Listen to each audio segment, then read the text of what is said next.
My name is David Grotis. Today's date is September 29th, 2019. I wrote something that's September 10th of 2019 I'd like to share with you. The title of my speech is One American's Government Perspective to Contemplate. Have you ever contemplated the duty and responsibility of being an American citizen? Well, I have. I would like to share with you a few conclusions I have come to. Number one, believe it or not, being an American citizen in the United States today requires a lot of work. It's called doing your civic duty.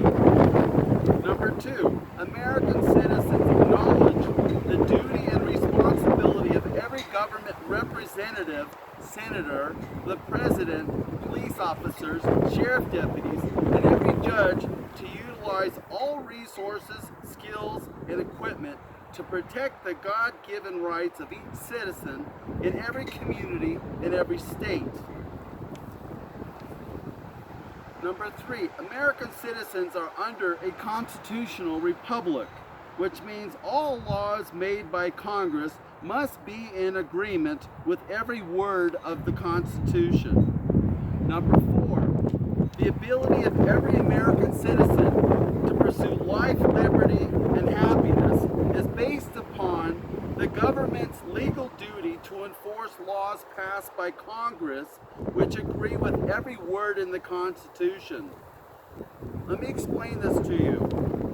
You want to pursue life and liberty and happiness. It's the government's duty to make sure that you're not hampered in any way or interfered with in your pursuit of life and liberty and happiness. So the government has a duty to obey the laws, enforce the laws so that you can pursue life and liberty. The U.S. government's authority to do anything is derived directly from the consent of the governed, based upon their individual duty to honor their oaths of office, which upholds and defends every word of the Constitution. Now let me review for you the first 5 points I think you ought to remember before I go further. Number one, being an American citizen requires a lot of work to do your civic duty. As an American citizen, your God-given rights are protected by the U.S. government. Number three, you as an American citizen live under a constitutional republic. Every representative, senator, governor, and the president have a constitutional and sworn legal duty to uphold their oaths of office at all times.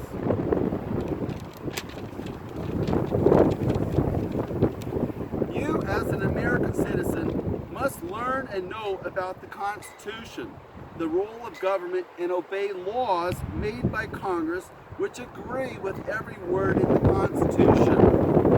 The government's authority is derived from the consent of the governed. The United States is composed of 3 branches of government. The executive branch, which is led by the president. The judicial branch, which is led by the federal and state judges. The legislative branch, which is led by the Senate and the representatives.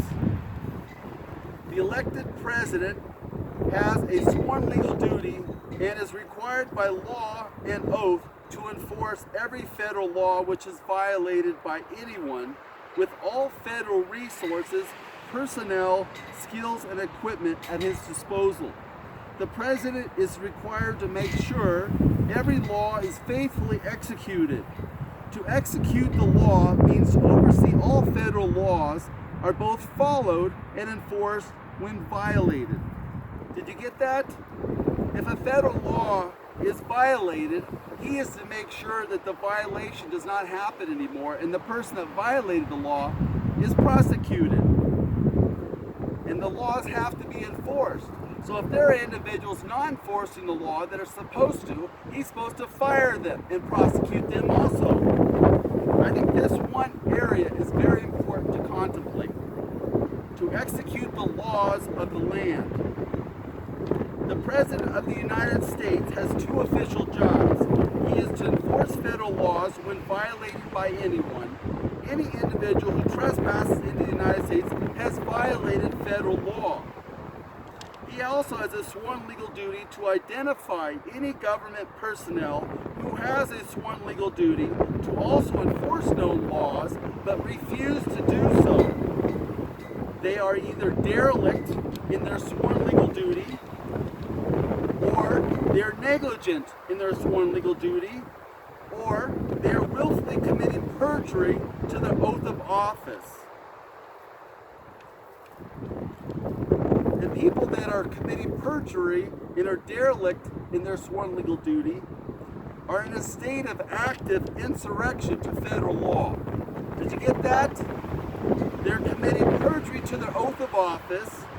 They're derelict in their legal duty. They are actively committing insurrection to federal law, which is a crime. The Attorney General of the United States has a sworn legal duty to indict and prosecute all those who violate their oaths of office at every level in the federal and state governments. Let me repeat that. The Attorney General of the United States has a sworn legal duty to indict and prosecute all individuals at the state level and the federal level who violate their oaths of office and are actively committing insurrection to federal law. The judicial branch is composed of appointed judges and justices who have a sworn legal duty to uphold federal law and state law, which affirms the Constitution. Every single decision that these judges at the state level and the federal level must correspond directly and agree with every part of the Constitution. Any decision which goes directly against the Constitution is unconstitutional and is considered invalidated and ought not to be obeyed.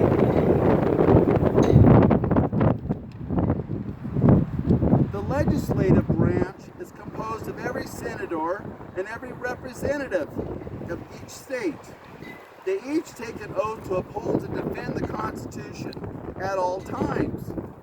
They each have to have a complete knowledge of the Constitution and have a sworn legal duty to make laws which conform to the Constitution in every single decision they make. They must represent the American citizen. Any law which goes directly against the Constitution would be considered unconstitutional and should not be obeyed. Number one, insurrection to federal law by a citizen or federal or state employee is a criminal act, period.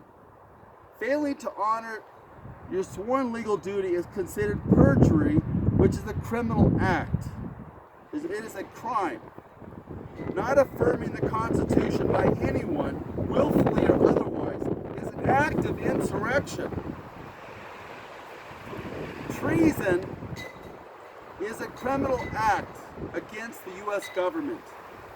And sedition is a criminal act against the U.S. government. The reason for my speech is that today's society,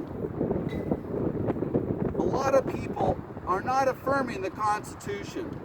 And I want each person that listens to this speech to read the Constitution and reflect on the decisions being made back in Washington, D.C. It's very important that people get on the same page and reflect upon the Constitution, because without a direct examination and reflection of each part of the Constitution, do you know what's happening today? In more than 50 different counties and cities throughout the United States, police officers and sheriff deputies are not detaining illegal people. Governors in 3 states, California, Nevada, Colorado, and New York, have decided that they don't think they need to detain illegal aliens. I think they're in a state of insurrection. I think they're committing perjury to their oath of office. I think they're violating Article 4, Section 4 of the Constitution. So reflect upon my speech and pray that other people will reflect upon the Constitution and that the United States will become great again when every single law is enforced by the police officers, sheriff deputies, the president, the governors, the senators, and the representatives. And until the laws are enforced, every American citizen has lost their freedom, has lost their liberty, lost their opportunity to pursue life and liberty. The government has to enforce the law, and any police officer, sheriff deputy who does not detain an illegal alien is in a state of insurrection. They're committing perjury to their oath of office, and they're violating Article 4, Section 4 of the Constitution. So the governors of California, Governor of California, Colorado, New York, should be removed and prosecuted today. You have a great day. Remember, read the Constitution, and remember to follow the Constitution, and remind others that you know to read the Constitution and follow the Constitution. Have a great